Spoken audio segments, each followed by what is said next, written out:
इस बार निर्जला एकादशी का व्रत कब रखा जा रहा है, इस बात को लेकर संशय में है।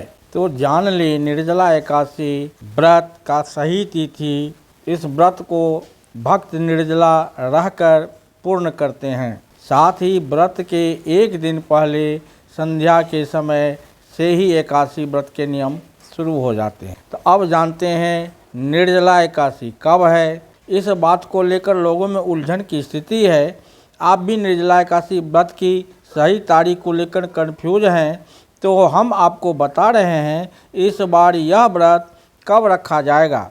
निर्जला एकादशी व्रत को अन्य एकादशी व्रत की अपेक्षा कठिन माना जाता है। यह एकादशी का बेहद खास महत्व है। मान्यता है कि निर्जला एकादशी के व्रत से दैहिक, दैविक और भौतिक तीनों प्रकार के तापों से मुक्ति मिल जाती है। निर्जला एकादशी व्रत बुधवार 31 मई को है। एकादशी तिथि प्रारंभ होती है 30 मई को 1:07 दोपहर से। एकादशी तिथि समाप्त होगी 31 मई को 1:45 दोपहर तक। तो निर्जला एकादशी का व्रत पारण व्रत तोड़ने का समय 1 जून 5:24 सुबह से 8:10 तक। पारण के तिथि के दिन द्वादशी समाप्त होने का समय 1:39 दोपहर है। कैसे निर्जला एकादशी का व्रत करें इसको समझें, क्योंकि हर एक एकादशी में निर्जला एकादशी बहुत महान एकादशी है। इस दिन सभी को व्रत रखना चाहिए। जो व्रत ना रख सके तो रोटी खा सकते हैं, चावल तो खाना निषेध है। इस दिन सुबह जल्दी उठकर स्नान आदि से निवृत्त हो जाएं। इसके बाद घर के मंदिर में दीप प्रज्वलित करें। भगवान विष्णु का गंगा जल से अभिषेक करें। भगवान विष्णु को पुष्प तुलसी दल अर्पित करें। इसके बाद भगवान की आरती करें, भगवान को भोग लगाएं। भगवान विष्णु के भोग में तुलसी को जरूर शामिल करें, क्योंकि भगवान विष्णु का तुलसी दल अगर शामिल नहीं कर रहे हैं तो आपका भोग अधूरा रह जाएगा। निर्जला एकादशी व्रत नियम दान। जो लोग 12 मास का एकादशी व्रत नहीं कर पाते हैं, उन्हें निर्जला एकादशी व्रत जरूर करना चाहिए। इस व्रत को करने से भी 24 एकादशी व्रत का पुण्य मिल जाता है। निर्जला एकादशी विधि व्रत के नियम जानें। जिस दिन व्रत करना है उससे एक दिन पहले संध्या काल से इस व्रत के नियम शुरू हो जाते हैं।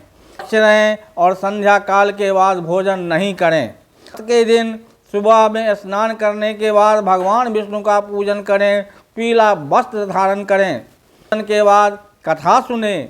निर्जला एकादशी पर जल पीना वर्जित है, इसीलिए व्रत समाप्त के बाद ही जल ग्रहण करना चाहिए। इस दिन व्रत करते समय किसी के प्रति मन में बुरे विचार नहीं रखने चाहिए। इस दिन बात विवाद से बिल्कुल दूर रहना चाहिए। हिंदू धर्म में निर्जला एकादशी का बहुत महत्व है। इस दिन चावल खाने से बचना चाहिए। इस दिन भगवान विष्णु का ध्यान करके मंत्रों का जाप करना चाहिए। भगवान विष्णु को ध्यान करें और मंत्र आपको बहुत लंबा चौड़ा नहीं आ रहा हो तो छोटा सा मंत्र है, ओम नमो भगवते वासुदेवाय नमः। मंत्र का भी आप जाप कर सकते हैं। भगवान विष्णु को तुलसी अर्पित कर सकते हैं। इस दिन दान करने का विशेष महत्व है, इसीलिए किसी ज़रूरतमंद और गरीब व्यक्ति को अन्न, जल, वस्त्र आदि दान करना शुभ होता है। जो व्रत करते हैं उनको विशेष दान शरबत करना चाहिए। मिट्टी के पात्र में जल भरकर उसमें गुड़ या शक्कर डालें तथा सफ़ेद कपड़ा से पात्र को ढककर दक्षिणा के साथ ब्राह्मण को दे दें। निर्जला एकादशी का कथा भी है, जो कथा बहुत विस्तृत है। इतना विस्तृत में तो नहीं जाऊंगा, लेकिन महाभारत के समय एक और पांडु पुत्र भीम ने महर्षि वेदव्यास जी से पूछा, हे मुनिवर, मेरे परिवार के सभी लोग एकादशी व्रत करते हैं, वह मुझे भी व्रत करने के लिए कहते हैं, लेकिन मैं भूख नहीं रह सकता। अतः आप मुझे कृपा करके बताएं कि बिना उपवास किए एकादशी का फल कैसे प्राप्त किया जा सकता है। के अनुरोध पर वेदव्यास जी ने कहा, पुत्र, तुम निर्जला एकादशी का व्रत करो।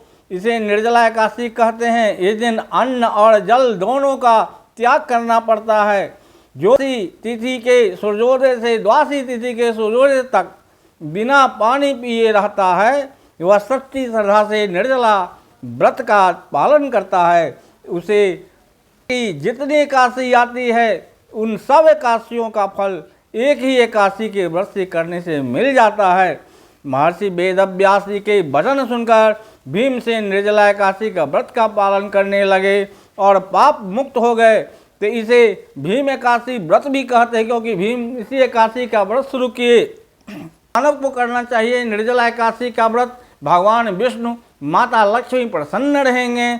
और जो भी व्रत करने लायक ना हो, जैसे बूढ़े, बच्चे, बीमार, तो वो उस दिन चावल ना खाएं, चावल से वर्जित रहें। राधे राधे।